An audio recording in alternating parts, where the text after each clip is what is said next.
વચન તૈયારી તારણ સુખ લેવા ભારી કવચ સે પ્રાણ કો વારી કાયા પણ ધૂળ થનારી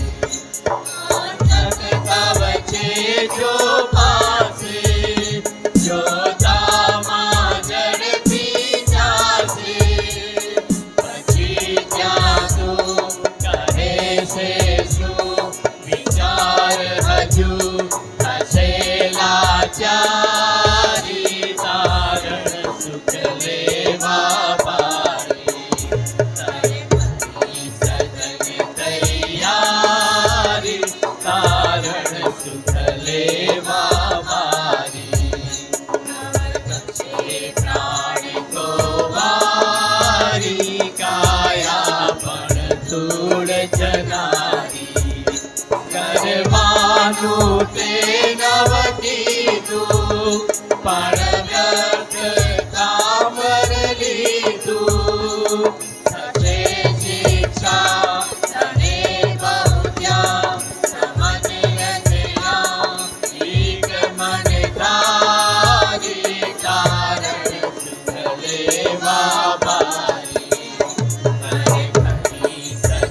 કરારમાં પ્રેરિતોના કૃત્યો તેનો 16મો અધ્યાય 19-34 કલમો. પણ તેના માલિકોએ પોતાના લાભની આશાલોપ થઈ છે એ જોઈને પાઉલ તથા સિલાસને પકડ્યા અને તેઓને ચોટામાં અધિકારીઓની પાસે ઘસડી લાવ્યા. તેઓને અમલદારોની આગળ લાવીને તેઓએ કહ્યું કે આ માણસો યહૂદી છતાં આપણા શહેરમાં બહુ ધાંધણ મચાવે છે. આ પણ રોમનોના જે રીતિરિવાજો માનવા અથવા પાળવા ઉચિત નથી તે તેઓ શીખવે છે. ત્યારે સર્વ લોકો તેમની સામે ઉઠ્યા અને અમલદારોએ તેઓના લુગડા કાઢી નખાવાની તેઓને ફટકા મારવાની આજ્ઞા કરી. તેઓએ તેમને ઘણા ફટકા મારીને બંદીખાનામાં નાખ્યા અને બંદીખાનાના દરોગાને તેઓને ચોકસાઈથી રાખવાની આજ્ઞા કરી. એવી આજ્ઞા મળવાથી તેણે તેઓને માહેના બંદીખાના પૂર્યા અને તેઓના પગ હેડમાં ઘાલ્યા. મધરાતને સુમારે પાઉલ તથા સિલાસ પ્રાર્થના કરતા હતા તથા દેવના સ્તોત્ર ગાતા હતા એને બંદીવાનો તેઓનું સાંભળતા હતા. ત્યારે એકાએક એવો મોટો ધરતીકંપ થયો કે બંદીખાનાના પાયા હલી ગયા, બધા બારણા તરત ઉઘડી ગયા અને સર્વના બંધનો છૂટી ગયા. બંદીખાનાનો દરોગો ઊંઘમાંથી જાગી ઉઠ્યો અને બંદીખાનાના બારણા ઉઘાડા જોઈને બંદીવાનો નાસી ગયો હશે એમ ધારીને તે તરવાર તાણીને આપઘાત કરવા જતો હતો. પણ પાઉલ મોટો ઘાંટો પાડીને કહ્યું કે અમે સૌ અહીં છીએ, માટે તું પોતાને કંઈ ઈજા કરતો ના. ત્યારે દીવો મંગાવીને તે માહે કૂદી આવ્યો અને ધ્રુજતો પાઉલ તથા સિલાસને પગે પડ્યો. તેઓને બહાર લાવીને તેણે તેઓને પૂછ્યું કે હે સાહેબો, તારણ પામવા સારું મારે શું કરવું જોઈએ? તેઓએ તેને કહ્યું કે પ્રભુ ઈસુ પર વિશ્વાસ કર, એટલે તું તથા તારા ઘરના સર્વ માણસો તારણ પામશે. ત્યારે તેઓએ તેને તથા તેના ઘરમાં જે હતા તેઓ સર્વને પ્રભુનું વચન કહી સંભળાવ્યું. પછી રાત્રે તે જ ઘડીએ તેણે તેઓને લઈ જઈને તેઓને સોળ ધોયા અને તરત તે તથા તેના સઘળા માણસો બાપ્તિસ્મા પામ્યા. પછી તેણે તેઓને પોતાને ઘેર લાવીને તેઓની આગળ ભાણું પીરસ્યું અને પોતાના ઘરના સર્વ માણસો સાથે દેવ પર વિશ્વાસ કરીને ઘણો આનંદ કર્યો. આમીન.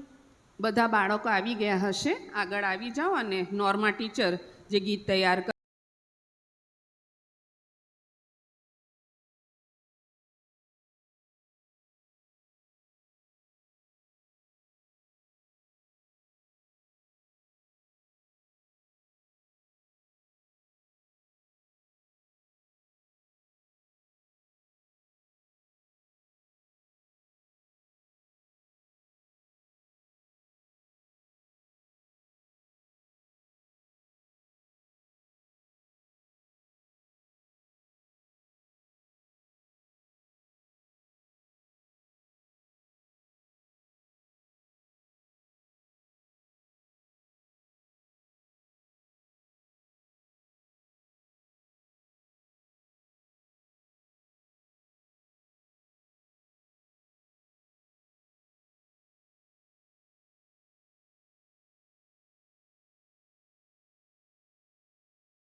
शुद्ध संग तो जीवन में संतुष्टि है। तेरे भवन में आनंद की भरपूरी है। ये शुद्ध संग तो जीवन में संतुष्टि है।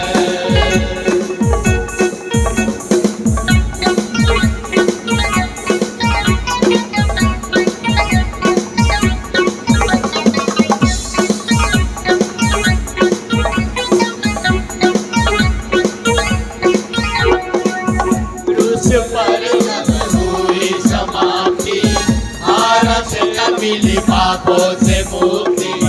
क्रूस पर हुई समाप्ति, आरस मिली पापों से मुक्ति। तेरी मौत से मिली है आजादी, रोक सकेगा हमें अब कोई शक्ति। तेरी मौत से मिली है आजादी, रोक सकेगा हमें अब कोई शक्ति। तेरे भवन में आनंद की भरपूरी है। ये शुद्ध संग तो जीवन में संतुष्टि है। तेरे भवन में आनंद की भरपूरी है। ये शुद्ध संग तो जीवन में संतुष्टि है। भरपूरी भरपूरी आनंद की भरपूरी, संतुष्टि संतुष्टि यीशु में संतुष्टि। भरपूरी भरपूरी आनंद की भरपूरी, संतुष्टि संतुष्टि यीशु में संतुष्टि। तेरा प्याला उमड़ उमड़ से भरे, मेरा जीवन यीशु तू खुशी से भरे। तेरे भवन में आनंद की भरपूरी है। यीशु तू संग तो जीवन में संतुष्टि है। तेरे भवन में आनंद की भरपूरी है। यीशु तू संग तो जीवन में संतुष्टि है। तेरे भवन में आनंद की भरपूरी है। यीशु तू संग तो जीवन में संतुष्टि है। तेरे भवन में आनंद की भरपूरी है। यीशु तू संग तो, यीशु तू संग तो, यीशु तू संग तो जीवन में संतुष्टि है। Praise the lord. Hallelujah. Hallelujah. ક્વાયરનું જે સ્પેશિયલ સોંગ છે એ પણ તમને આવડે જ છે ને. હવે અમે સ્પેશિયલ સોંગ ગાઈશું ત્યારે આપણે સ્તુતિ આરાધના ચાલુ જ રાખીશું અને તમે અમારી સાથે જોડાવો એવી વિનંતી છે.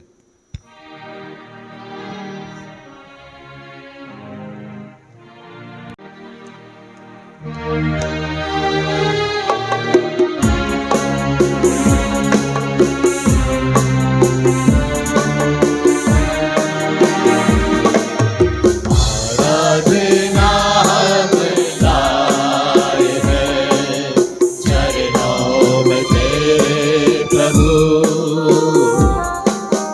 जीवन को हम लाए हैं चरणों में तेरे प्रभु। આરાધના હમ લાયે રે. आराधना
प्रभु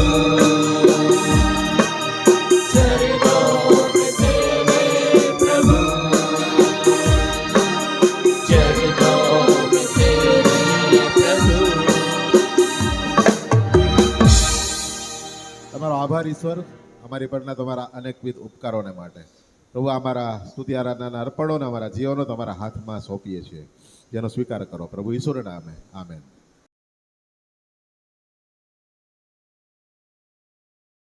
ઈશ્વરના નામમાં આપ સર્વને આજના દિવસની પ્રેમી સલામ પાઠવું છું. પ્રભુનો આભાર માનું છું કે પોતાની જ મંડળીમાં તક મળી છે, એને માટે ઈશ્વર પિતાનો પુષ્કળ આભાર માનું છું. એ સાથે જ પાસ્ટોરેટ કમિટીનો, પાળક સાહેબનો અને સુપ્રિન્ટેન્ડન્ટ મેડમનો પણ આભાર માનું છું કે મને અહીંયા બોલાવી અને આ પ્રી VBS બહુ જ સારી રીતે થઈ શક્યું છે. પહેલો ચાન્સ પહેલી વખત કરતા હતા અને પહેલો કંઈક આવું નવું ટ્રાય કરી અને પ્રભુએ તેમાં દોરવણી આપી, પ્રભુએ તેમાં માર્ગદર્શન પૂરું પાડ્યું અને એ પ્રભુ પિતાની હાજરીમાં દરેક કાર્ય થઈ શક્યા છે. તેને માટે ઈશ્વર પિતાનો અને સર્વનો ખાસ આભાર માનું છું. ખાસ આભાર માનું છું બાળકોનો. જો બાળકો ના હોત તો કશું જ શક્ય બન્યું ના હોત, પણ પ્રભુ પિતાએ બાળકોને ગરમીમાં ખાસ સંભાળી રાખ્યા છે. તેને માટે પ્રભુનો આભાર માનું છું અને માતા પિતાનો આભાર કે તેમણે તેમના બાળકોને અહીંયા મોકલ્યા અને અમે કંઈક નવું શીખી શક્યા છે. તેને માટે માતા પિતાનો, બાળકોનો અને આપ સર્વનો આભાર માનું છું. આપણે વચનમાં જઈએ તે પહેલાં અમારો જે મુદ્રાલેખ છે ફિલિપી 4:4, તેમાં કહે છે પ્રભુમાં સદા આનંદ કરો. અને અમે આ અઠવાડિયું બહુ જ આનંદમાં વિતાવ્યું છે. તેને માટે દરેક બાળકો તરફથી હું તમારો આભાર માનું છું. અને ખાસ આપણે વચનમાં જઈએ તે પહેલાં પ્રાર્થનામાં જોડાઈએ, આપણી આંખોને બંધ કરીએ અને પ્રાર્થના કરીએ. સર્વશક્તિમાન અમારા જીવતા અનુગ્રહકારી પરમેશ્વર પિતા, આ સમયે તમારા ચરણોમાં આવ્યા છીએ ત્યારે પિતા અમે તમારા હાથોમાં સોંપાઈએ છીએ. પિતા, જે કંઈ અમે વચન વાંચીએ, જે કંઈ અમે વચન શીખીએ એ તમારા તરફથી હોય તેવું તમારી પાસે માંગી લઈએ છીએ. પિતા, મારા મુખના શબ્દ અને મારા હૃદયના વિચારો તમારી હજુરમાં માન્ય થાય તેવું તમારી પાસે માંગી લઈએ છીએ. પિતા, આ પ્રાર્થના પ્રભુ ઈસુ નાઝરેના નામમાં સાંભળી માન્ય કરજો બાપ. આમેન. જે વચન વાંચવામાં આવ્યું તે છે પ્રેરિતોના કૃત્ય તેનો 16મો અધ્યાય, તેની 19થી 34મી કલમ. આપની પાસે જો આપના બાઇબલ હોય તો પ્લીઝ આપ ખુલ્લું રાખજો. પ્રેરિતોના કૃત્ય 16મો અધ્યાય, તેની 19થી 34મી કલમ. અને જ્યારે તે આપણે વચન વાંચીએ છીએ ત્યાં બે લોકોનો ઉલ્લેખ કરવામાં આવે છે અને તે છે પાઉલ અને સિલાસ. પાઉલ અને સિલાસ છે એ એક જગ્યાએ હોય છે અને ત્યાં એક એવી સ્ત્રી હોય છે કે જે ભવિષ્ય વક્તા કરતી હોય છે અને એની પર દુષ્ટ આત્મા હોય છે. તેની આગળની કલમોમાં તે વાત લખેલી છે. અને ત્યારબાદ ત્યાં પાઉલ સિલાસ જાય છે ને એ એમના જે ધણી હોય છે સ્ત્રીના, તે એનાથી બહુ જ પુષ્કળ ધન કમાતા હોય છે. અને પહેલી કલમ આપણે 19મી વાંચી તો થાય છે કે પણ તેના માલિકોએ પોતાના લાભની આશા લોપ થઈ છે એ જોઈને પાઉલ તથા સિલાસને પકડ્યા અને તેઓને ચોટામાં અધિકારીઓની પાસે ઘસડી લાવ્યા. એ આગળના અધ્યાયમાં એવું બને છે કે એ લોકોને ત્યાં એમનો જે દુષ્ટ આત્મા હોય છે તેમાંથી તેને કાઢી નાખવામાં આવે છે અને એ કારણે તેના માલિકો છે ખૂબ જ ક્રોધિત ભરાઈ જાય છે. અને તે શું કરે છે તો પાઉલને સિલાસને પકડીને ત્યાં લાવે છે. જાણે છે કે એમની જે મૂડી હતી, એમની જે કમાઈ હતી એ હવે જતી રહેવાની છે એવું તેઓને જાણ થાય છે અને પછી તે ત્યાંથી લઈ આવે છે અને તેમને ત્યાં લાવવામાં આવે છે. અને આગળ વાંચીએ તો જે બેઝ છે કલમનો તે છે 25મી કલમ,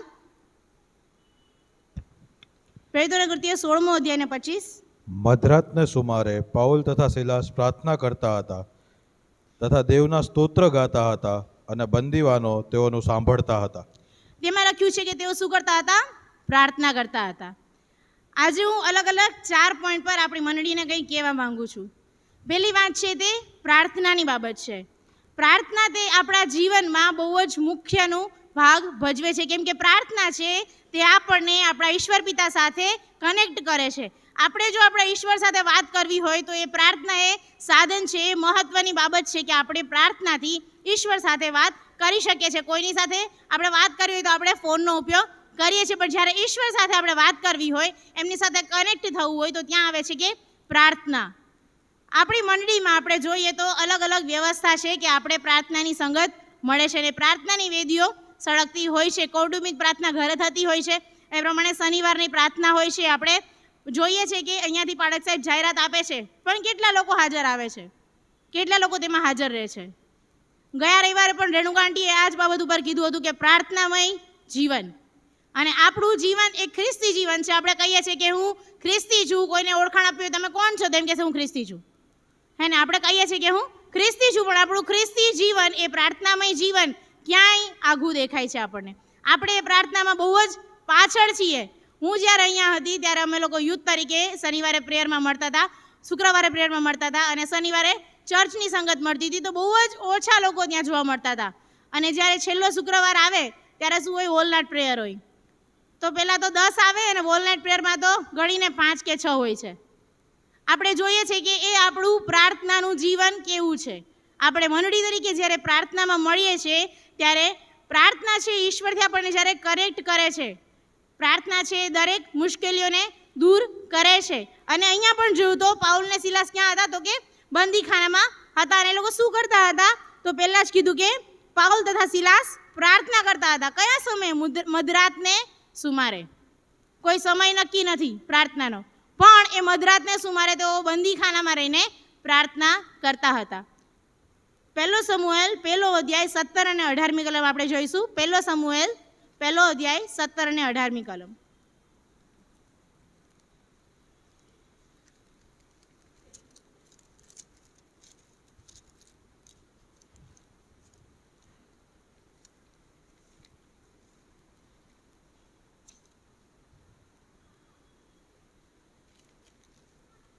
પહેલો સમુએલ 1 અધ્યાય 17 અને 18મી કલમ. ત્યારે એલીએ ઉત્તર આપ્યો, શાંતિએ જા, તે ઇઝરાયલના દેવની આગળ જે વિનંતી કરી છે તે સાર્થક કરો.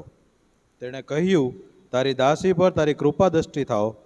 એમ તે સ્ત્રી પોતાને માર્ગે ચાલી ગઈ અને તેણે ખાધું, ને ત્યાર પછી તેનું મુખ ઉદાસ રહ્યું નહીં. આપણે બધા જ જાણીએ છીએ આ સ્ત્રી કોણ છે. આ સ્ત્રી એટલે હાન્ના. હાન્ના છે એના બાળકને માટે ત્યાં રડીને પ્રાર્થના કરતી હોય છે. અને એ વસ્તુ ત્યાં એ યાજક જોવે છે, એલી યાજક ત્યાં જોવે છે, ને એને થાય છે કે આણે દ્રાક્ષરસ વધારે પડતો પીધેલો છે ને એમને એમ લાગે છે. અને જઈને ત્યાં વાત કરે છે, પણ તે એને કહે છે કે હું તો દુઃખી મનની સ્ત્રી છું, તારી દાસી બહુ જ દુઃખી મનની છે. અને ત્યારે એલી યાજક તેને કહે છે કે તે જે ઇસ્રાયલના દેવની આગળ જે વિનંતી કરી છે તે સાર્થક કરો. પ્રાર્થના આપણે જ્યારે ઈશ્વર પાસે કરીએ છીએ ત્યાર પછી આપણે હાન્ના જેવું બનવાનું છે. કેમ કે જ્યારે એને એલી યાજક કહે છે કે તે સાર્થક કરો, ત્યાં લખેલું છે કે તે પોતાને માર્ગે ચાલી ગઈ, તેણે ખાધું, અને ત્યાર પછી તેનું મુખ ઉદાસ રહ્યું નહીં. જ્યારે આપણે ઈશ્વર પાસે કોઈ પ્રાર્થના લઈને આવીએ છીએ, આપણા મનમાં ઘણા વિચારો છે, આપણે ઘણી બાબતો વિશે વિચાર કરીએ છીએ અને પ્રાર્થના ઈશ્વર પાસે કરીએ છીએ. પણ પ્રાર્થના કરી દીધા પછી આપણા એ વિચારો અટકતા નથી. આપણે હજુ પણ એ બાબતો વિશે આપણા મનમાં વિચાર કરતા જ રહીએ છીએ. આપણા વિચારો છે તે અટકતા નથી કે આનો જવાબ શું આવશે, આનો જવાબ શું આવશે. બાળકોનું 10મા અને 12માનું રિઝલ્ટ હતું ત્યારે ઘણા સ્ટુડન્ટો પ્રાર્થના કરાવતા હતા અને પ્રાર્થના કરીને પછી એ જ બાબત વિશે વિચાર કરે કે હવે રિઝલ્ટ શું આવશે. પણ જ્યારે તમે પ્રાર્થના સાથે રિક્વેસ્ટ કરો છો, ઈશ્વરને વિનંતી મૂકો છો, આકાશવાસી બાપ પાસે તમે કોઈ વાત કરો છો, ત્યાર પછી તમારે તે બાબત તેના પર મૂકી દેવાની છે અને તમારે ઉદાસ રહેવાનું નથી કે નિરાશ રહેવાનું નથી, પણ શું કરવાનું છે? પ્રભુમાં આનંદ કરવાનો છે. તો પ્રથમ બાબત છે કે જ્યારે આપણે પ્રાર્થના કરીએ છીએ એ ગમે તેવા સંજોગોમાં હોય, ગમે તેવી મુશ્કેલીમાં હોય કે ગમે તેવા કપરા સમયમાં હોય, પણ જ્યારે પ્રાર્થના તરીકે આપણે બેસીએ છીએ પ્રભુના ચરણોમાં, પ્રાર્થના કરીએ છીએ, પછી તે બાબત ઈશ્વર પર મૂકી દેવાની છે. આપણે તે બાબત વિશે વિચાર કરવાનો જરૂર નથી, પણ આપણે શું કરવાનો છે? પ્રભુમાં આનંદ કરવાનો છે. ત્યારબાદ પ્રેરિતોના કૃત્યમાં ફરી એકવાર આવીશું.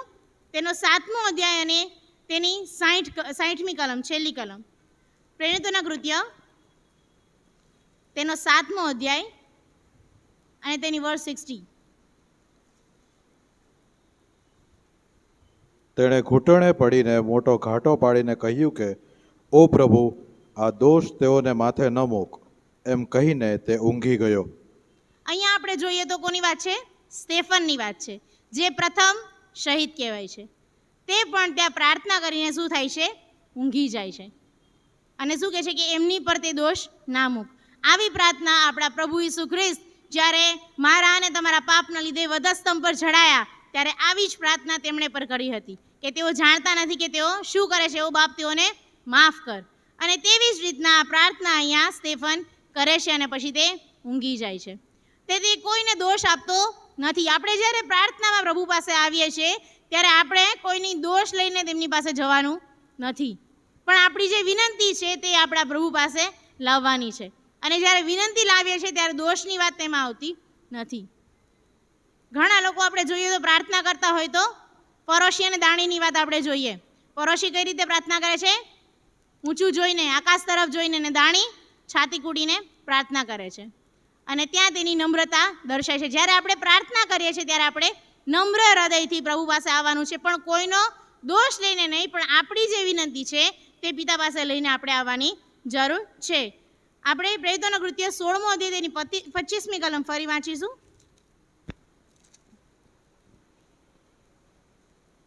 મધરાતને સુમારે પાઉલ તથા સિલાસ પ્રાર્થના કરતા હતા તથા દેવના સ્તોત્ર ગાતા હતા.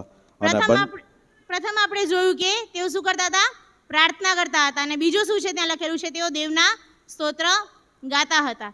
જ્યારે અમે પ્રી VBS સેલિબ્રેટ કરતા હતા ત્યારે પ્રથમ દિવસે અમે ડાન્સિંગ ડે ઉજવ્યો હતો કે દાઉદની માફક આપણે પૂરા બળથી નાચવું જોઈએ, અને બીજા દિવસે અમે સિંગિંગ ડે ઉજવ્યો હતો. અને એ રીતે અલગ અલગ દિવસે એમને વચનો દ્વારા અમે શીખવતા હતા. પણ જ્યારે આ વચનો તૈયાર કરવા બેઠી ત્યારે આ વચન એક અલગ જ રીતે આવ્યું કે સ્તોત્ર ગાતા હતા. કેવી પરિસ્થિતિમાં હતા? એમના પગમાં બેડી ઘાલેલી હતી, એમના હાથમાં પણ બેડીઓ ઘાલેલી હતી, ને એ પરિસ્થિતિમાં પણ તેઓ ત્યાં પ્રભુના સ્તોત્ર ગાતા હતા. જ્યારે આપણે વર્શિપમાં ઊભા રહીએ છીએ ત્યારે આપણે કેવી રીતે ઊભા રહીએ છીએ? અહીંયાથી ક્વાયર ગીત ગાશે, રબકી હોવે સના હંમેશા, અને પછી કહેશે સારે મિલકર તાલી બજાવો, પણ આપણે શું કરીએ છીએ? અદબ પાડીને ઊભા રહીએ છીએ. કેટલા લોકો તાળી પાડે છે? પ્રભુની સ્તુતિ અને આરાધના છે. આપણી પાસે વાજિંત્રો વગાડતા જો નથી આવડતું તો ઈશ્વર આપણને સુંદર એવા 2 હાથો આપેલા છે, તેના દ્વારા આપણે તાળી પાડીને પણ ઈશ્વરની સ્તુતિ કરવી જોઈએ. તાળી પાડવામાં આપણને કંઈ જોર એટલું બધું આવતું નથી, પણ આપણે તાળી પાડીએ છીએ તો આપણા પ્રભુને જ માન, મહિમા અને ગૌરવ મળે છે. અને એ સમયમાં પણ વિચારો કે બંદીખાનામાં જો એ લોકો દેવના સ્તોત્ર ગાતા હતા તો પ્રભુનો આભાર છે કે આપણે આપણા સુંદર મંદિરમાં બેઠા છીએ, આપણા સુંદર ચર્ચમાં બેઠા છીએ, ને આ સ્થળ છે કે જ્યાં પ્રભુનો આપણે આભાર માનવો જોઈએ, તેમના સ્તુતિ આરાધના કરવી જોઈએ. પણ આપણે શું કરીએ છીએ? એમને ઊભા રહીએ છીએ, ગાતા પણ નથી અને તાળી પણ વગાડતા નથી. એ સાથે જ આપણા મહિનામાં 2 રવિવાર એવા છે. એક બીજો રવિવાર હોય છે કે જ્યારે મહિલા સંગતની સ્તુતિ આરાધના થાય છે, અને ચોથો રવિવાર હોય છે કે જ્યારે આપણે મંડળી તરીકે સ્તુતિ આરાધનામાં મળે છે. કેટલા લોકો આવે છે? તેમાં પ્રભુની સ્તુતિ અને આરાધના કરવાની જે તક મળે છે એ તક આપણે ઝડપવાની જરૂર છે. આપણે ફક્ત રવિવારે આવવાનું એવું જરૂર નથી કે રવિવાર છે એટલે આપણે ચર્ચમાં જઈને પ્રભુના ચરણમાં બેસીએ, પણ જ્યારે પ્રભુને પ્રાર્થના કરવાની તક મળે છે તો તક ઝડપો. જ્યારે પ્રભુની સ્તુતિ કરવાની તક મળે છે તો એ સ્તુતિ કરવાની તક પણ ઝડપી લેવી જોઈએ. અને એવું નથી કે ફક્ત તમે ગીતોથી પ્રભુની સ્તુતિ કરો, પણ તેમના વચનોથી પણ તમે વાંચીને તેમની સ્તુતિ કરી શકો છો. અને એ કહે છે કે બંદીખાનામાં તેઓ શું કરતા હતા? તો સ્તુતિ અને આરાધના કરતા હતા, પ્રભુના સ્તોત્ર ગાતા હતા. અને જે સ્તોત્ર ગાતા એ બંદીખાનામાં કેવો સમય હશે એમનો, પણ ત્યાંના બંદીવાનો છે તેમના સ્તોત્ર સાંભળતા હતા. આપણે જ્યારે અહીંયા પ્રભુની સ્તુતિ કરીએ છીએ, ડાયરેક્ટ બહાર મેઇન રોડ છે, લોકો ત્યાંથી પસાર થશે ને એમના કાને અવાજ પડશે કે અહીંયા પ્રભુની સ્તુતિ થાય છે. પણ આપણા જીવનો કેવા છે કે આપણે ટાઈમ મળે છે ત્યારે આપણે રવિવારે સવારે ચર્ચમાં આવી જઈએ છીએ, સાંજે આપણે એક દિવસની રજા છે તો આપણે કશે બહાર ફરવા જઈએ. સ્તુતિ આરાધના તો થશે જ, એ તો આપણે રવિવાર સવારે કરી લીધી ને. પણ આપણા જીવનો છે જ્યારે ઈશ્વરની સ્તુતિ અને આરાધના માટે જ્યારે પ્રભુ બોલાવે છે તો તરત આપણે એ સમયે ત્યાં હાજર રહેવાનો છે. બીજો સમુએલ 6ઠો અધ્યાય તેમાં આપણે જોઈએ તો ત્યાં કરાર કોષને જ્યારે દાઉદ નગરમાં લઈ જતા હોય છે, દાઉદ એ હોય છે રાજા હોય છે. દાઉદ કોણ છે? રાજા છે. અને જ્યારે કરાર કોષને લઈ જતા હોય છે ત્યારે એ કરાર કોષની આગળ પૂરા બળથી નાચતા હોય છે. એમનામાં જેટલું બળ હતું એ બધા જ બળથી ત્યાં નાચતા હોય છે અને પ્રભુની સ્તુતિ કરતા હોય છે. આપણે ફક્ત તાળી પણ પાડી શકતા નથી. પ્રભુના બાળકો તરીકે જ્યારે આપણે એમના ભવનમાં આવીએ છીએ, હમણાં જ ગીત ગાયું કે તેરે ભવન મેં આનંદ કી ભરપૂરી હો. અને આનંદની ભરપૂરી જ્યારે આવે છે ત્યારે આપણે પ્રભુની સ્તુતિ કરતા આપણે નાચી અને કૂદીને દાઉદની માફક પ્રભુની સ્તુતિ અને આરાધના કરવી જોઈએ.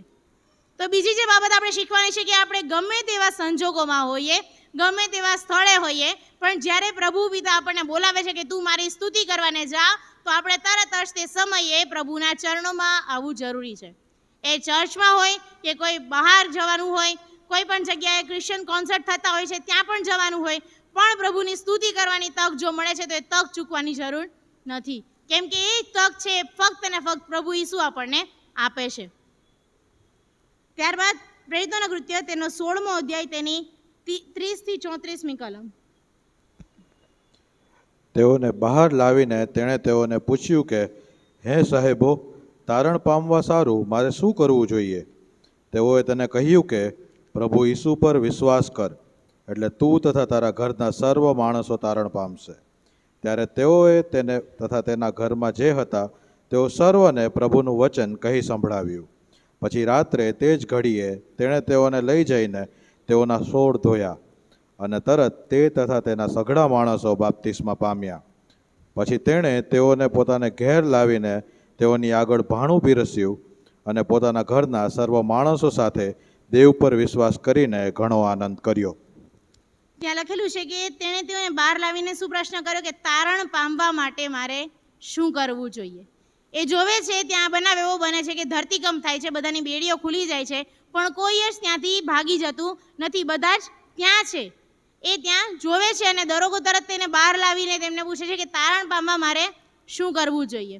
આપણને તારણ છે એ પ્રભુ પાસેથી મળ્યું છે, કેમ કે પ્રભુ ઈસુએ મારા અને તમારા પાપોને લીધે વધસ્તંભ પર પોતાના લોહીને વેવડાવ્યું છે, અને પાપની માફી આપણે એમના લોહીના છંટકાવથી આપણને પાપની માફી મળે છે. એ તારણ આપણને મફતમાં મળી ગયું છે, આપણે એમની કોઈ કિંમત ચૂકવવી પડી નથી, પણ આપણે તારણને બહુ જ ઇઝીલી લઈ લઈએ છીએ. આપણે એ તારણનો મતલબ ઝડપથી સમજતા નથી, અને જ્યારે એ આવે છે ને ત્યારે એને કહે છે કે શું કહે છે? 31મી કલમમાં કહે છે, પ્રભુ ઈસુ પર વિશ્વાસ કર, એટલે તું તથા તારા ઘરના સર્વ માણસો તારણ પામશો. અને ત્યાં કહે છે કે એ વિશ્વાસ કરવાની તેને ત્યાં બાબત કહે છે. જ્યારે આપણે પ્રભુનું વચન કોઈ સાંભળીએ છીએ તો આપણે રાહ જોઈએ છીએ કે ના ના હજુ તો વાર છે, હજુ તો વાર છે, પ્રભુના આવવાની હજુ વાર છે, હું અંતે તારણ પામીશ, અંતે તારણ પામીશ. અને તારણ પામવાની જે આપણી તક છે આપણે ચૂકી જઈએ છીએ. અહીંયા બેઠેલ ઘણા એવા લોકો છે કે તેમને તેમના જીવનો સોંપેલા હશે, પણ આપણે કોઈ ને કોઈ સમયે એ કાદવવાળા પાપમાં, કાદવ કેવો છે? એકદમ ચીકણો છે. મેં મારા બાળકોને શીખવાડેલું હતું કે કાદવમાં જો આપણે પગ મૂકીએ તો એના છાંટા આપણી પર જ ઉડે છે, અને એ કપડાં ધોતા ધોતા મમ્મીનો દમ નીકળી જાય છે, એ ડાઘા નીકળતા નથી. આ પાપ પણ વાલાઓ આવા જ છે. જ્યારે આપણે પાપમાં પગ મૂકીએ છીએ ત્યારે પાપના ઝીણા ઝીણા જે છાંટા ઉડ્યા છે એ છાંટા કાઢવા બહુ જ અઘરા પડે છે. મેં જ્યારે LTC કરેલો ત્યારે અમને એક વચન કીધું હતું કે પોતાના વળગી રહેલા પાપને તમે મૂકી દો. આપણા જીવનમાં ઘણા એવા પાપ છે જેને આપણે કહીએ છીએ કે આપણે તારણ પામેલા છે, મેં પ્રભુને નવજીવન સોંપેલું છે, મારું પ્રભુને જીવન સોંપેલું છે, પણ આપણા જીવનમાં ઘણા એવા પાપ છે જેને આપણે બધા હજુ પણ ક્યાંક ને ક્યાંક વળગી રહેલા છીએ. પ્રભુ આજે કહે છે કે વળગી રહેલા પાપને તું મૂકી દે અને વિશ્વાસ કર, એટલે તું તથા તારા ઘરના એ સર્વ માણસો છો ત્યાં તારણ પામશો. અને જ્યારે એમને લાવે છે એ પહેલાં એમને શું કર્યા હોય છે? કોરડા માર્યા હોય છે. એ કેટલી દુઃખમાં હશે, કેટલી પીડામાં હશે પાઉલ અને સિલાસ, પણ તેઓ ત્યાં પ્રભુની સુવાર્તા કહેવાનું ચૂકતા નથી. ત્યાં પ્રભુનું વચન કહેતા તેમને અટકાવ થતો નથી. એમ નથી કહેતા કે ભાઈ પહેલાં પાણી પા ને, પહેલાં અમને પાણી પા, અમારા સોળ ધો. પણ શું કહે છે? તરત જેવો પ્રશ્ન કરે છે ને તરત તેમને ત્યાં જવાબ મળે છે કે પ્રભુ પર વિશ્વાસ કરો, એટલે તું તથા તારા ઘરના સર્વ માણસો તારણ પામશો. ત્રીજી બાબત છે કે તારણની બાબત. આપણે જ્યારે તારણ પામીએ છીએ ત્યારે આપણે મફતમાં મળ્યું છે તો આપણે એ ભૂલી જવાનું નથી, પણ ઈશ્વર પર વિશ્વાસ કરવાનો છે. અને જ્યારે આપણા જીવનમાં આપણે કોઈ પાપને હજુ વળગી રહેલા છે તો એ પાપને આજે છોડી દેવાના છે. આપણે જોઈએ તો કેમ્પમાં જ્યારે બાળકો જાય છે ત્યારે લાસ્ટમાં કેમ્પ ફાયર કરવામાં આવે છે, અને એમને કહે છે કે આ ચીટલો અને એમાં તમે જે પાપ કરેલા છે એ નખોને આ આંગળીમાં બાળી નાખો. એ ખાલી બાળવાની વાત નથી, પણ એને છોડવાની વાત પણ છે. આપણા જીવનમાં જે પાપો રહી ગયેલા છે તેને આજે આપણે છોડી દેવાની જરૂર છે. અને છેલ્લી બાબત છે કે ત્યાં લખેલું છે કે ત્યાં તરત જ તેમના સોળ ધોવે છે. 33મી કલમમાં, પછી રાત્રે તે જ ઘડીએ તેણે તેઓને લઈ જઈને તેઓના સોળ ધોયા અને તરત તે તથા તેના સઘળા માણસો બાપ્તિસ્મા પામ્યા.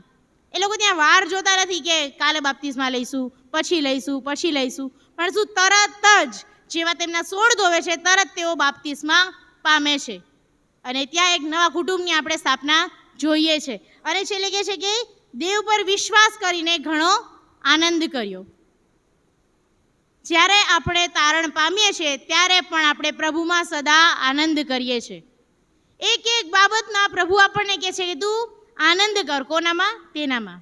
પ્રભુમાં સદા આનંદ કરો.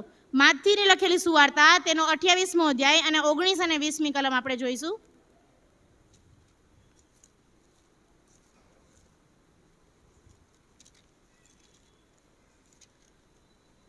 માથી 28, 19 અને 20. એ માટે તમે જઈને સર્વ દેશનાઓને શિષ્ય કરો, બાપ તથા દીકરા તથા પવિત્ર આત્માને નામે તેઓને બાપ્તિસ્મા આપતા જાઓ. મેં તમને જે જે આજ્ઞા કરી તે સર્વ પાળવાનું તેઓને શીખવતા જાઓ, અને જુઓ, જગતના અંત સુધી હું સર્વકાળ તમારી સાથે છું. અહીંયા આપણે જોયું કે પ્રભુ ઈસુએ આપણને એક મહાન આદેશ આપ્યો છે કે જઈને સર્વ દેશનાઓને શિષ્ય કરો. પાઉલ અને સિલાસને પણ જ્યારે પૂછવામાં આવે છે ત્યારે તેઓ એ જ કરે છે કે તરત જ તેઓ તેમને કહે છે કે પ્રભુ ઈસુ પર વિશ્વાસ કર એટલે તું તથા તારા ઘરના સર્વ માણસો તારણ પામશો. એ ત્યાં સુવાર્તા આપવાની તક છે, એ તેઓ ચૂકતા નથી. આપણે જાણીએ છીએ કે મેળામાં આપણને ઘણી વખત સ્ટોલ કરવામાં આવે છે અને હિલિંગ સેન્ટરે પર સ્ટોલ કરવામાં આવે છે. અમે નાના હતા ત્યારે આપણા ચર્ચના ગેટ પર સ્ટોલ કરતા હતા અને હું અને મારી મિત્ર અમે લોકો દર રવિવારે ચર્ચ પતે એટલે તરત જ બહાર જઈને બધાને સુવાર્તા કહેવાની તક ઝડપી લેતા હતા. અને એ તક આપણને જ્યારે મળે છે એવું નથી કે ફક્ત આપણે મેળામાં જ આપણે સુવાર્તા પ્રચાર કરીએ, પણ આપણે જોઈએ તો મેળામાં જ્યારે આપણા સ્ટોલ કરવામાં આવે છે ત્યારે આપણામાંના કેટલા ત્યાં જતા હોય છે, કેટલા જૂજ વ્યક્તિઓ ત્યાં જોવા મળે છે. આપણે મેળામાં ફરવા જઈએ છીએ પણ શું આપણે સુવાર્તા આપીએ છીએ? આપણે એ બાબત પણ ત્યાં ચૂકી જઈએ છીએ. જ્યારે આપણને કોઈ પૂછે છે કે આ શેનો સ્ટોલ છે તો આપણે ખાલી કહીશું કે અમારા ચર્ચનો છે, પણ આપણે ત્યાં કહેવા જતા નથી કે ત્યાં શું થાય છે, ત્યાં કઈ વાત તેમને કહેવામાં આવે છે. જ્યારે આપણને તક મળે છે કે પ્રભુ ઈસુ ખ્રિસ્ત કોણ છે તે કહેવાની વાતની આપણને તક મળે છે અને તે ત્યાં આપણે ચૂકી જઈએ છીએ. આજનું જે વચન છે પ્રભુ આપણને એ જ કહી રહ્યા છે કે જ્યારે પણ તમને એ સુવાર્તાની તક મળે તો એને ચૂકશો નહીં. એ તમારા જીવનની સાક્ષી કહેવાની વાત હોય કે તમારે પ્રભુ ઈસુનું કોઈ વચન કહેવાની વાત છે, પણ તે વચનને કહેતા આપણે બીવાનું નથી. આપણે ગુજરાતમાં આપણે બહુ જ સારી રીતે રહીએ છીએ, પ્રભુનો આપણે આભાર માનીએ, પણ હમણાં જ્યારે અમે મેરઠ ગયેલા ત્યાં બહુ જ ખતરનાક પરિસ્થિતિ છે. અમને એટલું જ કીધું કે તમે કોઈને કહેતા નહીં કે તમે અહીંયા શું કામ આવ્યા છો. અમે ટ્રેનિંગ માટે ગયેલા પણ અમને એટલું જ કીધું કે તમે બહાર નીકળીને કહેતા નહીં કે તમે ખ્રિસ્તી છો અને તમે ટ્રેનિંગ માટે આવેલા છો. ત્યાં જ્યાં રજિસ્ટર્ડ કરેલું ચર્ચ કે સ્કૂલ હોય એની અંદર જ ચર્ચ ચાલે છે. આપણે જેમ ઘરમાં સેવાઓ મળે છે, અલગ અલગ પ્રેયર મળે છે, કૌટુંબિક પ્રેયર કરી શકીએ છીએ, તેને માટે ઈશ્વરનો આભાર માનવો જોઈએ. ત્યાં એટલી ખતરનાક પરિસ્થિતિ છે કે દર રવિવારે એક બાળક ગાયબ થઈ જાય છે અને તે લોકોની જ્યારે આપણે જીવન જોઈએ તો એ જોઈને આપણને એટલું દુઃખ થાય છે કે આ કઈ રીતના સેવા કરતા હશે. પણ પ્રભુનો આભાર માનીએ છીએ કે અહીંયા આપણને એવી કોઈ જ તકલીફ પડતી નથી, કેમ કે પ્રભુ આપણી સાથે છે. અને જ્યારે આપણી પર સતાવણી આવે છે તો આપણે પ્રાર્થના કરવી જોઈએ કે સતાવણી સહન કરવા માટે ઈશ્વર આપણને મદદ કરે. જ્યારે આપણે સુવાર્તા કહીએ છીએ ત્યારે ઘણી વખત આપણને આપણી વાત સાંભળવામાં આવશે નહીં, પણ એનો મતલબ એવો નથી કે આપણે સુવાર્તા કહેતા અટકી જઈએ. પ્રભુનું વચન જ્યારે આપણી પાસે આવે છે, આપણું જીવન જ્યારે કોઈ પૂછે છે કે તમે કોણ છો, તો એક ખ્રિસ્તી વ્યક્તિ તરીકે તમારી ઓળખાણ આપવી એ ખૂબ જ જરૂરી છે. અને ત્યાં કહે છે કે જ્યારે એમના કુટુંબના લોકો વિશ્વાસ કર્યો ત્યારે શું થાય છે? આનંદ કરે છે. ફિલિપી 4:4 પ્રભુમાં સદા આનંદ કરો. આપણા જીવન છે એમાં આપણે પ્રાર્થનાને જીવનને મહત્વ આપવાની જરૂર છે. ગમે તેવા સંજોગો હોય તેમાં પ્રાર્થના કરવાની જરૂર છે. બીજું કે આપણા જીવનમાં આપણે પ્રભુની સ્તુતિ કરવાની તક આપણે ઝડપી લેવી જોઈએ. એ ગમે તેવી પરિસ્થિતિ છે, તમે ક્યાં ઊભા છો, શું કરો છો, કશું જ જોવાની જરૂર નથી. ફક્ત આપણા પિતા આપણને જોવે છે ને તે બાબત ત્યાં આપણે જોવાની જરૂર છે કે આપણા પિતા સાથેનો આપણો સંબંધ કેવો છે. અને જ્યારે આપણે પ્રભુની સ્તુતિમાં આવીએ છીએ ત્યારે પ્રભુ અવશ્ય ખુશ થાય છે અને તે કહે છે કે એક પાપી પસ્તાવો કરે ત્યારે આકાશમાં ભરપૂર આનંદ થાય છે. તો આપણા તારણની વાત જોઈ લઈએ કે જ્યારે આપણે આજે આપણા વળગી રહેલા પાપને એ છોડી દઈશું ત્યારે આકાશમાં કેટલો આનંદ થશે, કેમ કે પ્રભુમાં સદા આપણે આનંદ કરવાનો છે. છેલ્લે કે આપણે જે સુવાર્તાની વાત આપણને ખબર છે, પણ ઘણા એવા જગતના આપણા વાલાઓ છે જેમને હજુ પણ ઝાડ નથી, તો તેમને આપણે જઈને કહેવાનું છે. આપણે 2 મિનિટ આપણી આંખોને બંધ કરીએ અને આજે આપણે વિચારીએ કે આપણું એ પ્રાર્થનામય જીવન કેવું છે. શું આપણે પ્રાર્થનામાં આપણો સમય વધારે રાખીએ છીએ કે મોબાઈલ યુઝ કરવામાં જોઈએ છે? શું આપણે એ પ્રાર્થનાની સંગતોમાં હાજર રહીએ છીએ સમયસર કે નથી રહેતા? શું આપણે પ્રભુની સ્તુતિ કરવામાં એટલો જ સમય આપીએ છીએ કે જેટલો બીજા સાથે વાતો કરવામાં સમય આપીએ છીએ? શું પ્રભુના તાલંતો આપણે પ્રભુને માટે ઉપયોગમાં લઈએ છીએ કે નહીં, તે આજે આપણે જોવાની જરૂર છે. અને તારણ એ સાલ્વેશન આપણને મફતમાં મળ્યું છે, કેમ કે આપણા પ્રભુ ઈસુ ખ્રિસ્તે મારા અને તમારા માટે તેમનું જીવન આપી દીધું. એ પૃથ્વી પર આવ્યા અને એક એક જગ્યાએથી તેમનું રક્ત વેવડાવીને આપણને આપણા પાપોની માફી આપે છે. અને તારણની વાત આપણે જઈને સુવાર્તા રૂપી જ્યારે બીજાઓને કહેવાની છે, એ તકને આપણે ઝડપી લઈએ.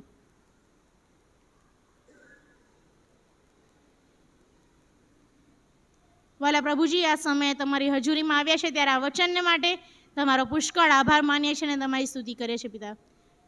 તમે તે વચન મારા મુખ દ્વારા બોલ્યા છો પિતા, અને અહીંયા બેઠેલના જીવનમાં જ્યારે કાર્ય થયું હોય ત્યારે પિતા એ પ્રાર્થનામય જીવન તેમનું તેઓ સ્ટ્રોંગ બનાવે તેવું તમારી પાસે માંગી લઈએ છીએ પિતા. એમણે કોઈ નવો નિર્ણય લીધો છે કે જો વળગી રહેલું પાપ છે તેઓ છોડવા માંગે છે અને શેતાન તેમ કરવા દેતો નથી, તો પ્રભુ ઈસુ ખ્રિસ્ત નાઝરીના નામમાં આ સમય અમે શેતાનને ધમકાવીએ છીએ અને અહીંયાથી અમે દૂર કરીએ છીએ, કેમ કે તમારું વચન કહે છે કે તે હજુ સુધી મારી પાસે કંઈ માગ્યું નથી, તું માગ તે હું તને આપીશ. ને આ સમયે તે શક્તિ તમારા દરેક વાળાઓને તમે આપો તેવું તમારી પાસે માંગી લઈએ છીએ પિતા. એ તમારી સ્તુતિ કરવાની તક છે, તેઓ ઝડપી લે પિતા. પિતા બીજાઓ જાણે કે ખ્રિસ્તી જીવન તે કેવું છે પિતા, તેવું તેમનું જીવન બનાવો તેવું તમારી પાસે માંગીએ છીએ પિતા. પિતા અમારી પાસે તો એ સુવાર્તા છે, પણ જઈને બીજાઓને અમારે કહેવાની છે અને તમારા આદેશને અમારે માનવાનો છે. ત્યારે અહીં બેઠેલ પ્રત્યેકના જીવનોને તમે એવા બનાવો કે તેમના જીવનની સાક્ષી કહીને તમે જે મહાન ચમત્કારો તેમના જીવનમાં કર્યા છે તે કહીને પિતા તમારી જ પ્રશંસા કરે તેવું તમારી પાસે માંગીએ છીએ. એ બાબતો દ્વારા ફક્ત ને ફક્ત તમને જ માન, મહિમા, ગૌરવ મળે તેવું તમારી પાસે માંગી લઈએ છીએ પિતા. અમારા જીવનો એવા બનાવો પિતા કે એના દ્વારા તમને માન, મહિમા, ગૌરવ મળે પિતા. અને પિતા અમે તમારામાં સર્વકાળ અને સદા આનંદમાં રહીએ તેવું તમારી પાસે માંગી લઈએ છીએ. જો એવા દુઃખો છે કે જેમાં અમારે એ સુખની જરૂર છે, તો એ સુખ તમારી પાસેથી જ છે પિતા. અને પિતા આ સમયે અમારા મન તમારી પાસે લાવીએ છીએ પિતા. જે વિનંતીઓ અહીંયા બેઠેલે કરી છે તે તમે સાંભળી છે અને અમારો વિશ્વાસ કહે છે કે આવનાર દિવસોમાં તમે તેમને વધારે ને વધારે તમારામાં પરિપક્વ કરવાના છો, તેને માટે તમારો આભાર માનીએ છીએ પિતા. વાલા પિતા, અમે ઘટતા છે અને તમે વધતા જાઓ. અમારી પ્રાર્થના અમારા ધન્યતાના મધ્યસ્થ પ્રભુ ઈસુ નાઝરેના નામમાં સાંભળી માન્ય કરજો પિતા. આમીન. નોર્માબેનનો પુષ્કળ આભાર. બહુ જ આનંદ થાય છે કે આપણા જુવાનો પ્રભુના વચનોમાં આટલા આગળ વધે છે અને જે સુંદર વચનો તેમણે આપ્યા, શૈતાન કોઈ પણ હિસાબે એ ચોરી ન જાય, કારણ કે શૈતાન રાહ જ જોવે છે. માટે આપણા હૃદયરૂપી ભૂમિને હંમેશા ખેડેલી રાખીએ, કારણ કે જ્યારે એ વચન વવાય છે ત્યારે એ ફળવંત બને છે અને એ ફળ આપણા જીવનો મારફતે લોકો જુએ છે. માટે હું આ સમયે દીકરી નોર્માનો બહુ જ આભાર માનું છું. નાનપણથી કહેતી, આંટી મારે મિશન કાર્યમાં જવું છે, આંટી હું આગળ પ્રભુમાં વધીશ.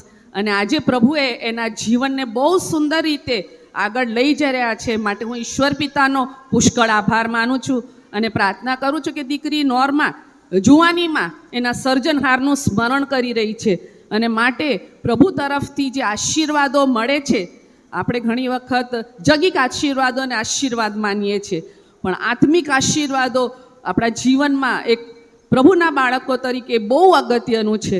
માટે એના દ્વારા ઘણા જુવાનો પ્રભુના રાજ્યમાં આવે અને ચિલ્ડ્રન મિનિસ્ટ્રીમાં જ્યારે નાનપણથી બાળકોની અંદર એ વચન વવાય અને મોટા થઈને વચન કહે છે કે મોટા થશે ત્યારે એમાંથી એ ખસશે નહીં, ત્યારે જે આશીર્વાદને જે પ્રાર્થના તેમણે પોકારી છે, હા અને આમીનમાં થાય એવી હું પ્રાર્થના કરું છું. ફરીથી હું તમારો બહુ જ આભાર માનું છું દીકરા. આવો આપણે આગળ વધીએ અને આપણા દાનો દ્વારા પ્રભુને મહિમા આપીએ અને